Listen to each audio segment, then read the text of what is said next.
আসসালামু আলাইকুম। সবাইকে জানাই পবিত্র ঈদের আন্তরিক শুভেচ্ছা। ঈদ মোবারক। ঈদ মানে আনন্দ, ভালোবাসা আর পরিবারের সাথে সুন্দর সময় কাটানো। আর এই আনন্দকে আরও বাড়িয়ে দিতে আমরা সবাই চেষ্টা করি বিশেষ কিছু আয়োজন করতে। সেই চিন্তা থেকে আমি আজ তৈরি করেছি chicken biryani recipe. Eid special chicken biryani recipe.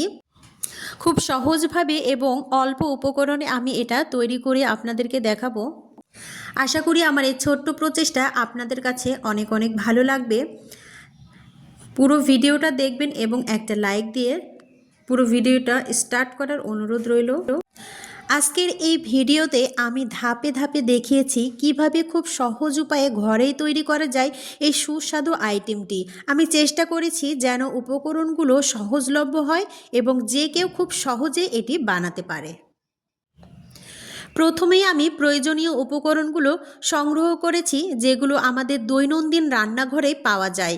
এরপর ধীরে ধীরে প্রতিটি ধাপ খুব যত্ন সহকারে সম্পূর্ণ করেছি যাতে স্বাদ ও গুণগত মান ঠিক থাকে। আসুন কথা না বাড়িয়ে পুরো ভিডিওটি স্টার্ট করি। এখানে চুলায় কড়াই বসিয়ে দিয়েছি আর এখানে আমি পেঁয়াজ দিয়ে দিব। একটু মোটা মোটা করে আমি স্লাইস করে পেঁয়াজগুলো কেটে নিয়েছি বেরেস্তা করার জন্য। প্রথমে আমি পেঁয়াজগুলোকে তেল দিয়ে বেরেস্তা করে নেব। চিকেন বিরিয়ানির আসল মজাই হচ্ছে এই পেঁয়াজ বেরেস্তা। পেঁয়াজ বেরেস্তাটা সুন্দরভাবে আমি তৈরি করে নিচ্ছি।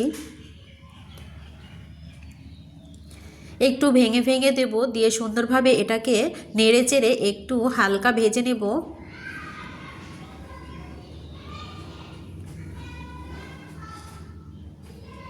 খুব সহজভাবে আমি এই বিরিয়ানিটি তৈরি করেছি। যে কেউ এটা তৈরি করতে পারেন খুব সহজভাবে এবং অল্প সময়ে অল্প উপকরণ দিয়ে। আস্তে আস্তে পেঁয়াজগুলো আমি ভাজতে দিয়েছি চুলোয়। আর এখানে আমি চালগুলো ধুয়ে নেব, সেজন্যই ট্যাপে আমি চাউলগুলো ধুয়ে নিচ্ছি। সুন্দরভাবে কষলিয়ে চাউলগুলো ধুয়ে একটু রেস্টে রেখে দিতে হবে, তাহলে কিন্তু বিরিয়ানিটা খেতে ভালো লাগবে। আমি এখানে পানি ঝরিয়ে আমি একটু ভিজিয়ে রাখলাম। আর এখানে আমি মাংসটা রেডি করব, আর সেজন্য এখানে আমি চিকেন নিয়েছি। আর এখানে আমি টক দই দিয়ে দিলাম, আর কিছুটা কাঁচামরিচ, কিছুটা আদা রসুন বাটা দিয়েছি। আর এখানে একটা মিক্সড মশলা দেব, লবণ দিয়ে দেব স্বাদ মতো। মিক্সড মশলাটা হচ্ছে দারুচিনি, এলাচ, ধনিয়া গুঁড়া, সম্পূর্ণটা আমি ব্লেন্ড করে রাখি। হোমমেড মশলা, আমি বাইরে থেকে কোনো মশলা কিনি না, মাঝে মধ্যে কিনি, কিন্তু এই মশলাটা আমি সবসময় বাসায় বানিয়ে রাখি, আমার খুব উপকারে আসে এটা। আর এখানে আমি 1-1.5 চামচের মতো গুঁড়ামরিচ দিয়ে দিলাম। আর এখানে এলাচ, দারুচিনি, তেজপাতা, কালো এলাচ, লবঙ্গ এগুলো আমি দিয়ে দিলাম। দিয়ে একটু তেল অ্যাড করে দেব, দিয়ে সুন্দরভাবে এটাকে আমি হাত দিয়ে মাখিয়ে একটু রেস্টে রেখে দেব। এভাবে হাত দিয়ে মাখিয়ে ম্যারিনেট করে রেস্টে রেখে দিলে মাংসের ভেতরে সুন্দরভাবে এগুলো পৌঁছে যায়। আর কিন্তু রান্না করার পর খেতে খুবই ভালো লাগে। আপনারা এখানে বাদাম বাটা দিতে পারেন, তবে আমার হাতের কাছে ছিল না বলে আমি দেইনি। আমি বিরিয়ানিতে গোটা বাদাম বাটা দেব, আস্ত বাদামগুলোই দেব। আর এখানে আমি বেরেস্তাগুলো আমি উঠিয়ে নিচ্ছি। এগুলো বেরেস্তাগুলো আমার তৈরি হয়ে গিয়েছে। ভিডিওটির প্রতিটি অংশে আমি পরিষ্কারভাবে দেখানোর চেষ্টা করেছি যাতে আপনারা সহজেই অনুসরণ করতে পারেন। আশা করি যারা দেখবেন তারা অনুপ্রাণিত হবেন এবং আপনারাও এটি তৈরি করার চেষ্টা করবেন। ফ্রাই প্যানে কিছুটা তেল ছিল, আর সেখানে আমি 1 চামচ ঘি দিয়ে দিয়েছি। আর সেখানে আমি চালগুলো ভেজে নেব। ধুয়ে রাখা চালটা আমি এখানে ভেজে নেব। আর ঘিটা দিলে ফ্লেভার ভালো আসে। যদি আপনাদের কাছে ঘি না থাকে আপনারা তেল দিয়ে ইউজ করতে পারেন। আমি এই তেল আর ঘিয়ের ওপরে সুন্দরভাবে চাউলটাকে ভেজে নেব।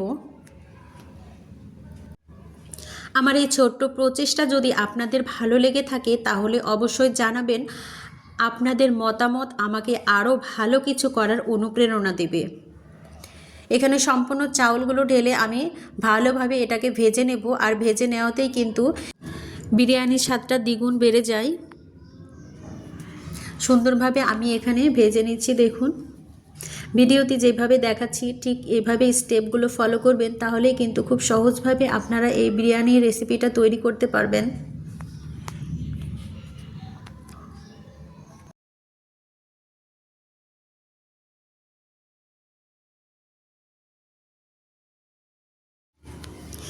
এখানে কিছুটা কাঁচামরিচ আমি ব্যবহার করব, এতে দ্বিগুণভাবে আরও বিরিয়ানির স্বাদটা বাড়িয়ে দেবে। আমার ভেজে নেওয়া হয়ে গেছে, এখন আমি এগুলো সাইডে রেখে দেব। সুন্দরভাবে আমি এগুলোকে ভেজে নিয়েছি দেখুন। আর এখানে আমি চুলায় মাংসটা যে রেস্টে রেখেছিলাম সেটা আমি এখানে বসিয়ে দেব একটা পাত্রে। আর কিছুটা এখানে তেল দিয়ে দিব। এখানে আমি বেশি তেল ইউজ করব না, হালকা তেল দিয়ে আমি এটাকে রান্না করব। আর বিরিয়ানিতে পর্যাপ্ত পরিমাণে তেল দেওয়া হয়ে গেছে, ওটা ভেজে নিয়েছি। আর মাংসটা আমি অল্প তেলে রান্না করে নেব। আর 1 চামচ একটু ঘি দিয়ে দিলাম।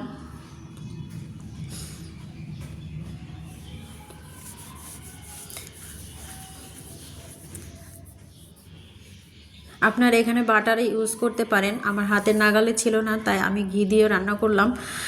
এরপরে একটু গরম হয়ে গেলে এখানে আমি মাংসটা ঢেলে দেব।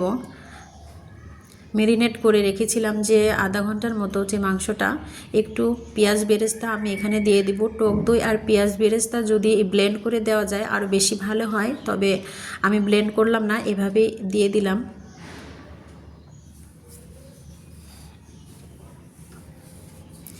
ইনস্ট্যান্ট তেহেরি বানাতে এরকম করে যদি আপনারা তৈরি করেন, খুব সহজে অল্প সময়ে তৈরি করতে পারবেন।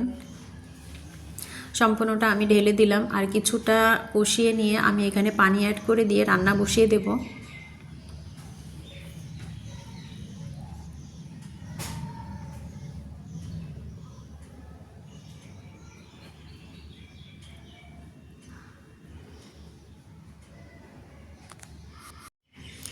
এই রেসিপিটির বিশেষ দিক হলো এর অনন্য স্বাদ এবং আকর্ষণীয় উপস্থাপন। ঈদের দিনে অতিথি আপ্যায়ন এবং পরিবারের সবাইকে চমকে দেওয়ার জন্য এটি একটি দারুণ আইডিয়া হতে পারে। সুন্দরভাবে নাড়াচাড়া করে দিয়ে পানি অ্যাড করে দিয়েছি। এরপরে এখানে আমি ঢাকনা দিয়ে ঢেকে চুলায় বসিয়ে দেব এবং একটু ঢাকনাটা উঠিয়ে আমি কষিয়ে নেব। কষিয়ে এটাকে সেদ্ধ করে নেব। বেশি পানি এখানে ইউজ করব না, যেহেতু আমি বিরিয়ানিতে দেব। আর চিকেন মাংসটা এটা অল্পতেই সেদ্ধ হয়ে যায়। অলরেডি আমি রাইস কুকারে পানি বসিয়ে দিয়েছি, গরম পানি। আর সেখানে পানিতে আমি চাউলটা অ্যাড করে দেব। আর চাউলটা অ্যাড করে দেওয়ার পরে একটু নাড়াচাড়া করে আমি মিক্সড মশলা দিয়ে দেব। তেহেরি মিক্সড মশলাটা আমি এখানে একটু অ্যাড করে দেব, বেশি দেব না, কারণ আমি অনেক পর্যাপ্ত পরিমাণে মশলা অ্যাড করে দিয়েছি। আর সে কারণে আমি কিন্তু 2-3 চামচের মতো একটু দেব।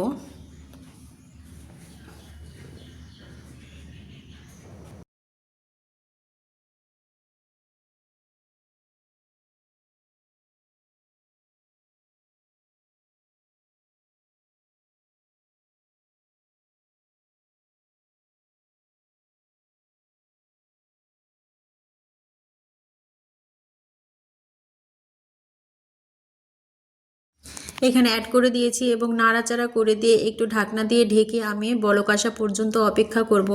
এখানে আমার বলক এসে গেছে এবং সুন্দরভাবে এটা সেট হয়ে গেছে। এখন আমি একটু নাড়াচাড়া করে দিয়ে এখানে মাংসটা অ্যাড করে দেব।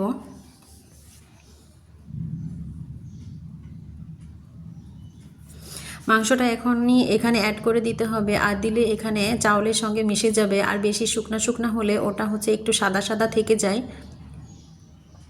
আর এখানে আমি কিশমিশ আর বাদাম কিছুটা দিয়ে দিলাম।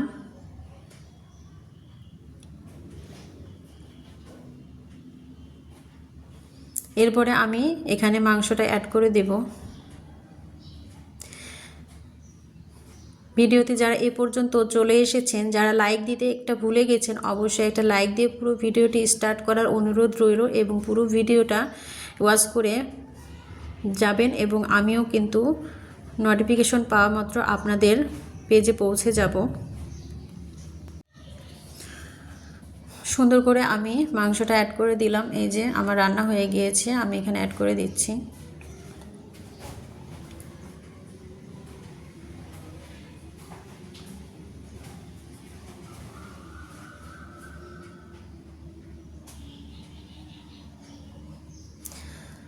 অনেকেই বিরিয়ানি এবং তেহরি রান্নাটা অনেকেই জানেন, কিন্তু অনেকেই আছে নতুন এবং জানে না অনেক কিছুই, তারপরেও কিন্তু তারা চেষ্টা করে রান্না করার জন্য। আর তাদের জন্য এই ভিডিওটা অবশ্যই ফুল ওয়াচ করে সবাই একটু দেখে নেবেন কষ্ট করে। ভিডিওটা একটু লং হয়ে গিয়েছে, কিন্তু প্রতিটা ধাপে ধাপে আমি এটা সুন্দর ও সহজভাবে তৈরি করে নিয়েছি, আর সেজন্যই ভিডিওটা একটু লং হয়ে গেছে।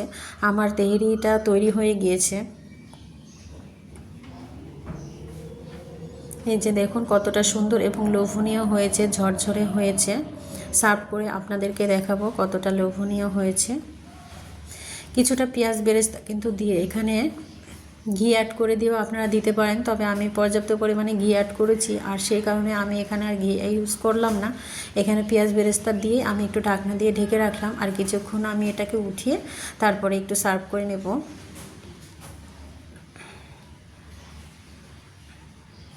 এই যে দেখুন কতটা লোভনীয় হয়েছে। আমার ভিডিওটি আপনাদের কাছে কেমন লাগলো অবশ্যই মূল্যবান মন্তব্যটি জানাবেন।